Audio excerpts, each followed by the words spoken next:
What is going on, everybody? Taylor here, and today I'm going to be reacting to another Austin Butler Ellis interview. So, Christine sent me this interview and said it's Austin Butler answering questions while playing with puppies.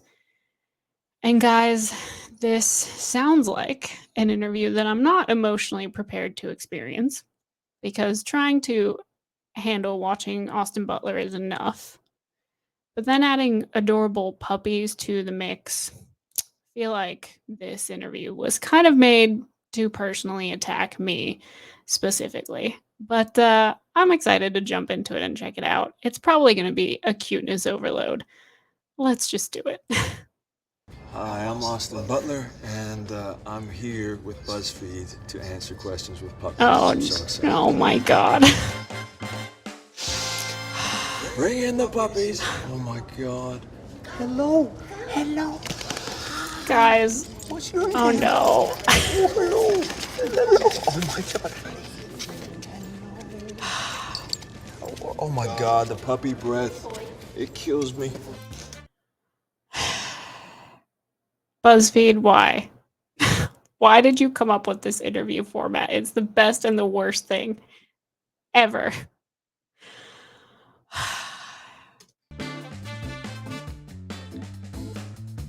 Amazing when you have watched footage for so long and then you finally get to see all the work that goes into costumes and stuff. Oh, you're so sweet. They're all fighting over it. Austin, I get it, man. What was that question? It was 5 months of Baz and I exploring and experimenting with things. We had so much fun together, but it was a long process. This is just so cute.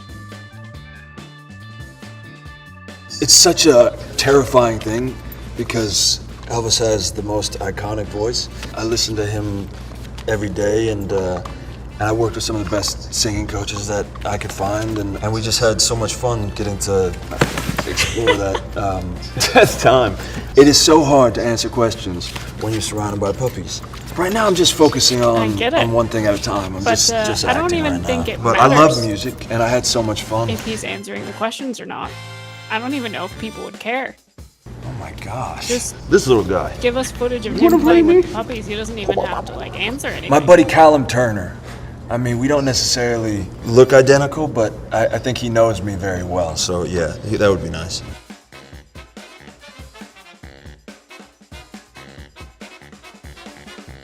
You know, the surreal thing is when you see, in this film, the Manson part of the world, and it's weird that I lived in that in a whole different realm. What are you doing? It would be weird to see them all in the same room. Oh, Tom is just the greatest. I've known who he was my entire life, so Yeah, that watch tastes good. it was amazing to work with him. He's just the nicest guy, and I was really nervous before because it's that thing of meeting your heroes, and he just turned out to be the most open-hearted, generous guy. He could literally be and, saying we had anything so right much now, fun together. and I'd be like, yep. Romeo and Juliet, I saw that when I was very young, and I didn't know movies could be made like that. Same. Exactly same. Romeo and Juliet was the first Baz Luhrmann movie I ever saw, and I watched it when I was pretty young, and I went, oh, movies can be that? And it made me so curious and so excited. It was just so distinct, and I never forgot that. It's good. It's good shit, Austin. Absolutely. So that film really impacted me. It was an incredibly immersive experience. Australia is such a wonderful place, and so I just got to go to the beach every day during the 6 months that the film was shut down, and so I could just completely immerse myself, and it really allowed for that. The beach that he walked down every day and was basically calling his home because the world shut down is an hour down the street from me. It's a beach that I used to walk around on during my lunch breaks sometimes when I used to live down that way. I'm not a beach person necessarily, even though that beach specifically is beautiful. Like Australia has amazing beaches, but it's just like weird to think about like that. Like I know what beach he's talking about. And I get why, as someone, especially someone who doesn't live here normally, would like that would be a really awesome place to just spend those 6 months that he was here when they weren't filming because COVID had shut everything down. And the people out there are so great, so kind, and yeah, we had a great time. I don't know. I auditioned for so many roles in my life that I didn't get, and that's the whole. I remember when I started, people would say you have to audition for 100 things before you book one. That was a lot of the beginning of my career, like auditioning for the Hunger Games or any one of those things. We were absolutely robbed not getting him in a Hunger Games movie. First of all, the casting director there really dropped the ball on that one. Maybe Succession. I love that show so much. Ashley Tisdale, she would definitely, she would answer. Yes, I love that their friendship is still a thing. Right on the lips. That's amazing. I feel so grateful that people have watched anything that I've done. So the fact that people even use the word fan, I just feel so flattered by it. Thank you, everybody who's ever wanted to watch something that I've done. He's so genuine. What the heck? I don't know. It's weird that there's so many little like lily pads that you sort of jump on that get you from one moment in your career to the next.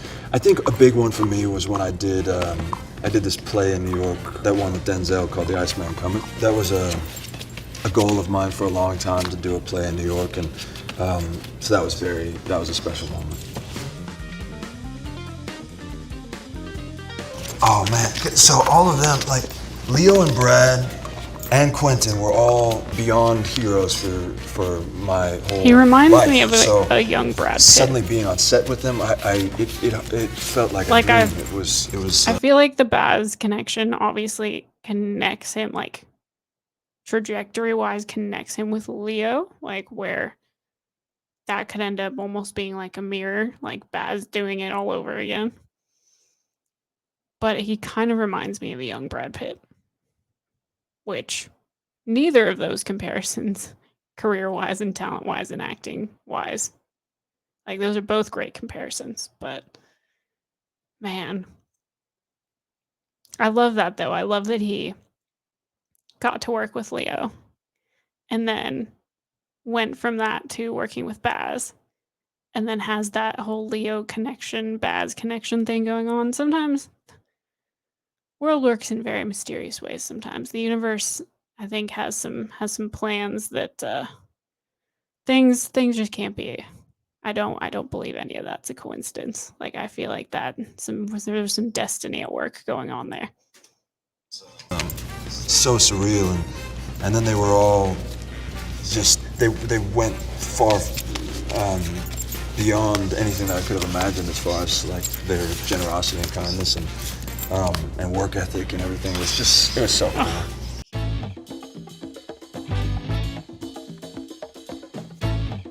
I think Raging Bull, I want to watch that again for the first time as though I'd never seen that.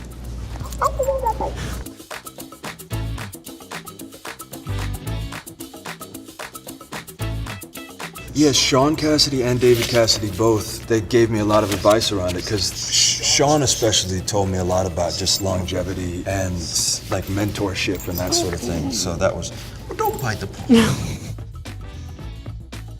even putting my name in the category of that feels so strange to me. I grew up right next to Disneyland, so going to Disneyland, that was a thing that I did with my mom a lot when I was a kid. So the idea of just going there and walking around for hours sounds really fun. Again, the fact that he's able to sit there and be like, you calling me a celebrity is weird. And saying that I'm famous, like that's an interesting category to put me in, and not coming off as pretentious or like coming off as that being like a media trained thing to kind of say. We don't deserve this man. We really don't. Especially sitting here playing with puppies. This is, you know what? After the couple years we've had with COVID, maybe we do deserve this. Maybe as a little treat, we actually do deserve this. I'm not gonna complain about it, but yeah, this is BuzzFeed. This is the best and the worst. So, thank you. Yeah, I usually take a prop home. I took many things from Elvis, but one is the leather jumpsuit. It's not even called As a you jumpsuit, should. but the leather '68 special that he wore. I took that home. Maybe American Trilogy, but I wouldn't want to live a life without all of Elvis' songs. But yeah, American Trilogy, because it's basically 3 songs in one. Thank you, BuzzFeed. Thanks for letting me play with these puppies today. Be sure and go see Elvis in theaters very soon. All of these puppies are adoptable at the Humane Society of Memphis and Shelby County.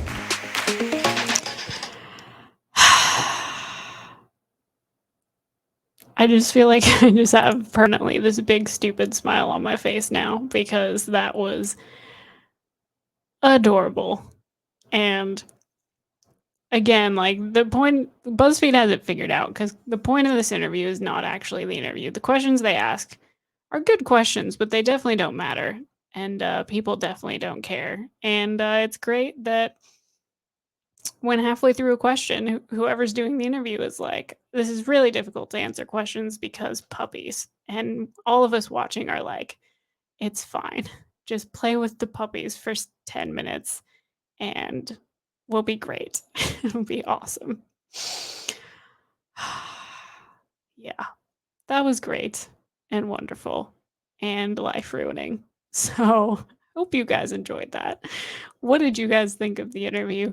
Please leave your thoughts in the comments. Please let me know if you want me to keep doing reactions like this. I would love some suggestions in the comments from the kind of content, the kind of videos, the kind of reactions that you would like to see from me. As always, all my links are down in the description if you want to find me on social media.